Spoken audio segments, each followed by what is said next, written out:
Welcome to the Nonprofit Coach and Everything DAF podcast, the show that unites leading voices in philanthropy, finance, and nonprofit strategy to help donors, their advisors, and the charities they support thrive. Your host today is Ted Hart, one of the foremost nonprofit thought leaders and the author of the DAF Revolution, making a difference in our modern world. Each episode features top experts sharing insider tips and real-world strategies in a lively conversational style, whether you're seasoned in the sector or just starting out. Ted lectures around the world, and now he's here for you. Here's Ted Hart. Hello and welcome to this episode of the Nonprofit Coach and Everything DAF. I'm your host, Ted Hart, and today we're joined by a guest who sits at the intersection of technology and social good, which makes her a perfect guest for the Nonprofit Coach. Allison Fine serves as president of Every.org, where she is championing a bold mission to make philanthropy easier and more meaningful for millions of organizations and donors. Her pioneering voice in digital innovation for nonprofits has long been in the forefront of leveraging networks, data, and automation to drive social change. She is also co-author of the widely acclaimed The Smart Nonprofit, Staying Human-Centered in an Automated World, with the amazing and brilliant mind of Beth Kanter, and the award-winning Momentum, Igniting Social Change in a Connected Age, along with dozens of articles and papers. Allison, your work has inspired changemakers to build a more connected, generous, and just world. And it's my privilege to welcome you here to the Nonprofit Coach and Everything DAF. I'm delighted to be here, Ted. Thanks for having me. It's great to have you here. Allison, you and I had the opportunity to sit down together and talk at length about philanthropy and donor advised funds. And I want to thank you for that. I really enjoyed our time together. During our time, one of the things that you said really stuck with me because, of course, your work is right on the cutting edge of technology and philanthropy. And you said, I think AI can play a central role in building a genuine connection between people and causes, and enabling causes to have a different kind of approach to donors, which is just not looking like everyone is an ATM. Can AI make us more human? Well, that's the hope, Ted.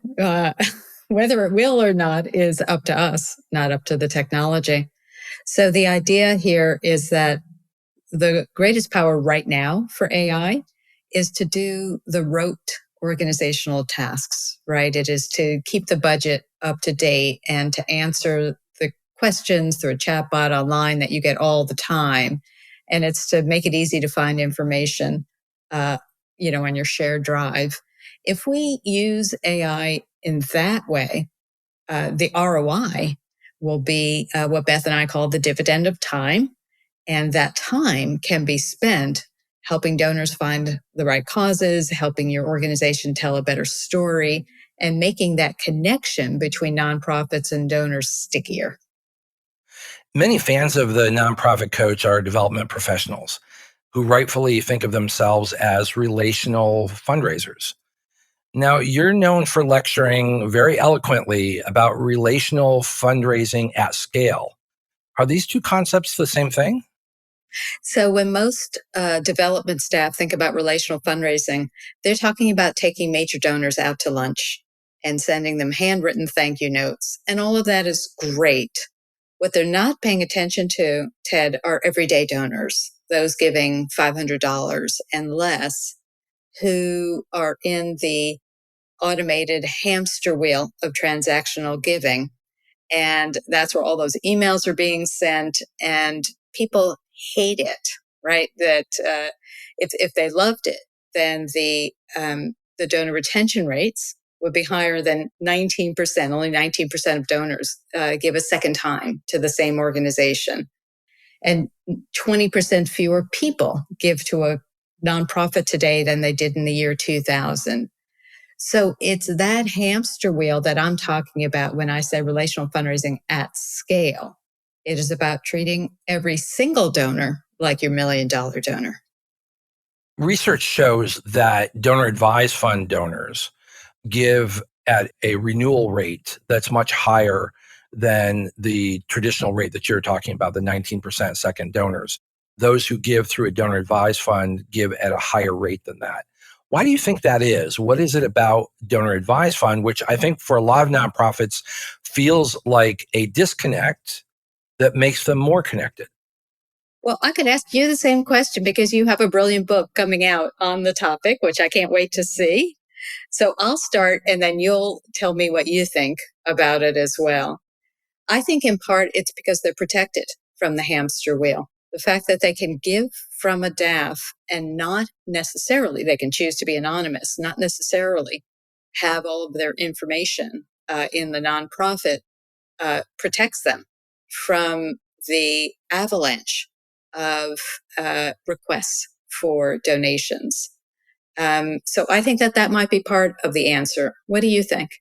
I think that's certainly part of the answer. I also think that the disconnect between the decision to give to the DAF and to put the money into the account, and then the ability to be thoughtful about where I want to give at a later date allows me to be more thoughtful and more specific about where I want to give. And in doing that, I'm probably more likely to renew that support. Whereas if I just simply was moved, and thankfully there's terrific fundraisers out there who can write a good letter or a good email and can move me, it might not stick with me. But if I made that thoughtful gift through a donor advised fund, I might be more likely to renew it. I think that's a really interesting question, that there's a thoughtfulness going into DAF giving that may not be happening for the just-in-time givers. Right, right. And it's not to say that they're not thoughtful, but it is, they were moved in that moment, but they moved on. And maybe, the message didn't stick with them. Whereas the conscious decision to advise the grant through a donor advised fund, they actually have to go through and click and choose your organization and say that's where they want to give at a different time when they have more time to think about it. Then I've got the email in my inbox. I don't think a lot of people hang on to those emails for a long time. So thankfully, really good fundraisers. I made a decision. I was really moved, but maybe it didn't stick with me. Mm-hmm. So as president of Every.org, you're quoted as having said that your mission is to make online giving more joyful and meaningful, not just for donors, but also for nonprofits as well. What does that look like? Can that actually happen? Well, that's our quest. That's what we're aiming to do. So we are a nonprofit, and what we're aiming to do, Ted, is to create an engagement between nonprofits and donors on our platform, where the nonprofit has all the tools they need to tell really compelling stories, and the donors aren't overwhelmed with those emails, and they can come and watch the stories and feel like they are going on this journey with the nonprofits to get those donor retention rates up and up. And are you seeing that in your approach? Because it sounds like it's more relational, as you say, relational at scale. Are you seeing those retention rates go up? We are. And we have amazing organizations like Little Bub. Little Bub is a one-person organization, one staff person, Stacy, who uses our platform to tell stories about special needs pets. And Stacy will tell a story every week with video of a different pet and start another campaign, and sometimes match campaigns. And it's just creates this lovely engagement with donors who feel like they are doing this work with Stacy, not that she's doing the work and they're just sitting back and watching. I'm glad that you shared that, because I have often said to nonprofits that are really struggling with, how do I tell that story? What is it about my organization? And the bottom line is, if your donors had the time, the energy, and the skill to go do what you're doing, they would want to go and do that with you. And it sounds like that's a story that she's sharing, that they're allowing them to feel like they can, even though they have, kids to pick up at school and bills to pay and have to be at work. She's giving them that opportunity to feel like they're right there with her, which does build a stronger relationship with your donors. Well, that's exactly right, Ted. And the heartbreak of the 19% donor retention rate is that it creates something that I call the leaky bucket problem for organizations, right? That you put 100 donors in the bucket and, 81% of them fly out almost the instant that they get there. And it creates an internal panic to get cash in the door for organizations, which is where all of those solicitations and requests come from. And within that panic, Ted, it becomes very, very difficult for people to take a deep breath, put themselves in the donor's shoes and tell that story. So instead, what happens is we get communications from nonprofits that are basically their to-do lists. And I don't care about your to-do list. I don't care that you need a computer to do this, or, you have all of these activities to do. They really miss the idea of what it feels like to be standing in a donor's shoes and want to feel an emotional connection with the work. That's right. That really am making a difference. When we sat down for our in-depth discussion, you took a moment to reflect on the future. And you said, I see donor advised funds continuing to grow very quickly. It's more likely that people will create DAFs than set up their own independent foundations in the future, just because it's so much cheaper, easier, but it doesn't get all the public scrutiny either. Do you still see this future? Absolutely. I think the DAFs are going to continue to grow very, very quickly. And there are DAFs now where you can just put in $5,000 or $10,000. You can put any amount into every.org and we'll just hold the money for you. And you have the anonymity of being a DAF holder at that point. And you can choose to give in a year or not give in a year, entirely up to you. Although we know from your book that DAF givers give at much larger rates than private foundations. Much, much less expensive than private foundations and without all the public scrutiny. I share this in the book, and I want you to just kind of tell me if you think I got it right or if there's some nuance to it.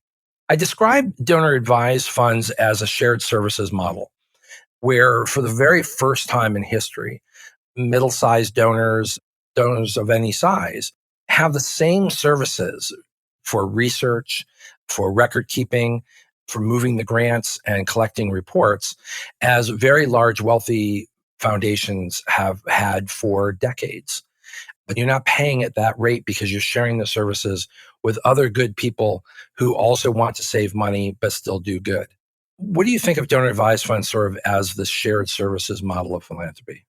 I think that's exactly right. It's not only shared, it's democratizing philanthropy, right? It's creating an indoor, a way to get in to philanthropy for people who may not have even thought about it before, but now they have their financial services person saying, you know what, here's another mechanism that we have for you. You give right now, you get the tax benefit right now, and then you have this beautiful fund from which you can make recommendations for donations. And I think it's raising the idea of being a philanthropist to millions more people than would think of it before, and giving families an opportunity to think of this all together as well. I couldn't agree with you more. We're going to take a quick break. And when we come back, I'm going to share with you how Allison helped me choose the title for my new book, The DAF Revolution. We'll be right back. If you're enjoying this conversation and want to learn more, The DAF Revolution is your practical guide to turning donor-advised funds into real impact. Packed with insights from over 120 experts, including today's guest, it covers philanthropy, finance, law, nonprofits, and technology. Get The DAF Revolution now on Amazon or wherever you buy your favorite books. And we're back. Allison, back when we sat down, again, I keep mentioning that because there's so many things that you said that just really stuck with me. And several of them are quotes that are in the book because they're just that good. And this is one of them, but it has a little bit more of a distinction in actually helping me settle on the title. Because you said, this is a revolutionary moment. This is a moment where DAFs are an incredible vehicle that can unlock so much more generosity. And Americans are already generous, which is fantastic. It's an outstanding tool and hasn't reached its full potential yet. What makes donor advised funds so revolutionary? I think, again, it's the opportunity to enable millions of people to think of themselves as philanthropists, which is very different, Ted, than, giving a charitable gift, which is wonderful. But when you begin to think about the strategy of being a philanthropist and being intentional, as you said earlier, about your giving, I think it can make enormous changes in the world of giving over time to the same causes, of sharing it with your family, and of really wanting to spread your wealth. And we have spent a lot of time, a lot of energy over the last 10 years thinking about the billionaires as givers. And there certainly are a lot of them, and they certainly are giving a lot. But that middle level of people who can give thousands each year are a tremendous source of wealth and charitable giving. And that is a game changer for us. And a little bit of help, a little bit of assistance with the staff members of a donor advised fund really can go a long way That's right. in helping those folks think about what do they want to do. Now, maybe I want to put money in a donor advised fund now so that I can continue to be generous when I'm retired.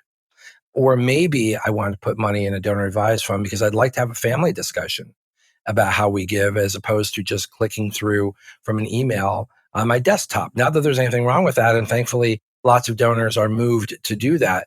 But it's the thoughtfulness and the ability to step back and say, well, who else do I want to have involved? And what other discussions do I want to have? Or maybe I want to put this in a donor advised fund and invest it so that it can grow and I can make a large gift someplace that I really want to make a big difference. Or I just want the record keeping and the ease of giving to 10 or 12 charities that I give to every single year. I don't want to lick the stamps. I don't want to have to deal with the credit card charges. I'll have someone else make those grants for me. And all of those are great uses of donor advised funds, which just make them so flexible to allow donors to be themselves. It's a brilliant financial vehicle. It really is. And the fact that it has taken off and scaled so enormously over the last few years, Ted, shows the brilliance of the mechanism, right? That it is easy and it is inexpensive and it works for people. So hurrah, more money is going to charities. That's terrific. I often think of it as finally we have come across a way for donors to give at donor scale as opposed to responding to the ask. I love the idea of donor scale. That's a great phrase. I'm going to use it now, Ted. There you go. Well, I use the DAF Revolution, so you can use that as well. But as we know, when something becomes a big deal and very successful, there's going to be critics. Sure. We are an open society. There should always be critics. And one of the big topics and sometimes criticism of donor advised funds is related to transparency. And again, when we sat down, you said, as much as people talk about transparency and impact, nobody really cares. This is an emotional effort. So why should DAFs be held to a different standard than any foundation or any donor out there in the world? Help my listeners unpack this really complex topic that does feel like there's an attempt to hold donor advised funds to a whole different standard that just doesn't exist elsewhere.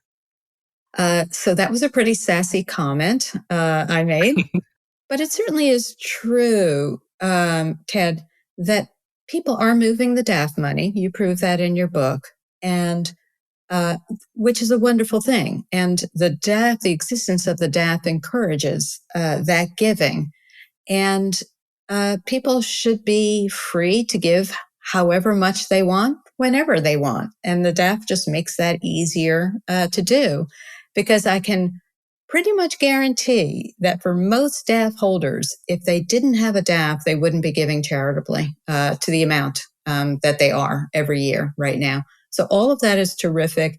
And I think as a nonprofit community that has gotten professionalized over the last several decades, we may have been moving away from the idea that at the end of the day, Ted, this is a very emotional decision for people. You can put numbers in a spreadsheet. Yes, people do want to know that their money is being well managed, that it's going to be well used.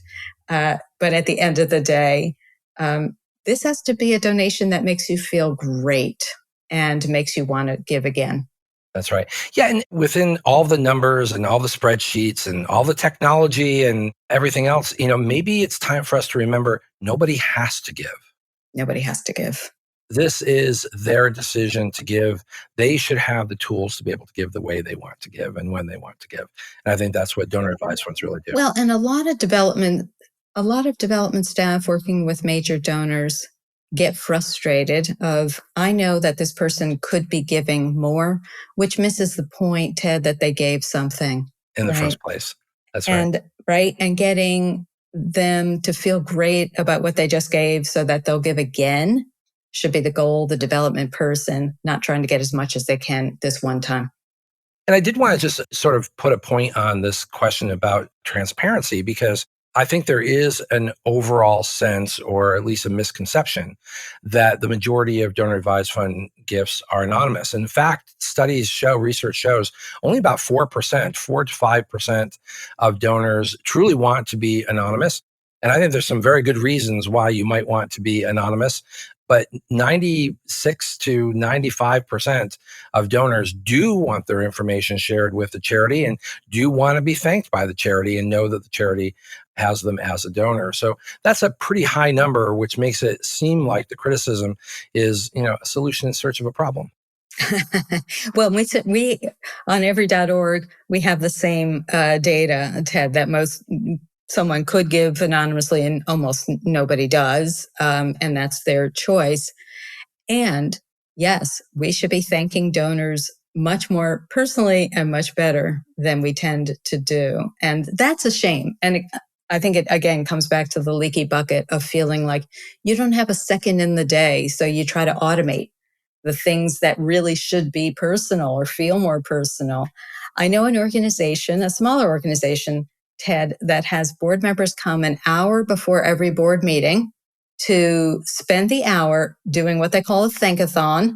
And they call donors at every level and they personally thank them. And every organization ought to be doing something like that. That's such an easy thing to do. Or just send out a list of 4 or 5 people and tell your board members, you're not calling to make an ask. You're just calling to say thank you.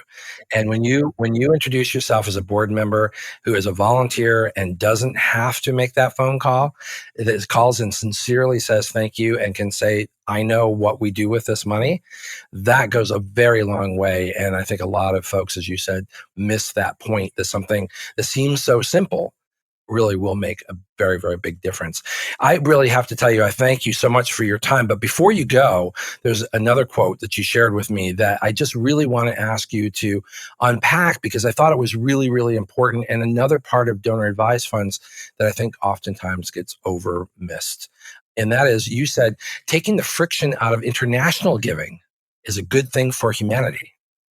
Yes. So on every.org, we facilitate international giving through fiscal sponsors. And this year, with the dismantling of USAID, there is so much need around the world, Ted. And this is where technology really can come in, that we can make it possible for those sponsored efforts overseas to be able to tell their story using our platform.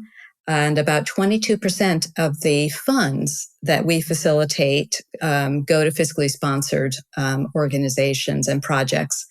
And so this is where the world has gotten smaller, right? We can enable small efforts overseas to be able to tell their own story and connect with donors directly through a platform like ours is a wonderful use of technology. Yeah, and in a lot of places around the world, those dollars go a really long way. That's exactly right. Yeah. Allison, I cannot thank you enough for joining me today. The work that you're doing at every.org really is, I think, making it a more joyful world and making it possible for more people to be generous. To our listeners, if you enjoyed today's episode, be sure to follow us wherever you get your favorite podcasts. And make sure that, as I think Allison will join me in saying, make sure you get a copy of the DAF Revolution, Making a Difference in Our Modern World, available now on Amazon or wherever you buy your favorite books. Until next time, I'm Ted Hart, and this is The Nonprofit Coach and Everything DAF. You've been listening to The Nonprofit Coach and Everything DAF with Ted Hart. Follow us on Spotify, Apple Podcasts, or wherever you enjoy your favorite shows. And don't forget to pick up Ted's newest book, The DAF Revolution, available now on Amazon and at booksellers everywhere. Thanks for joining us, and we'll see you next time on The Nonprofit Coach.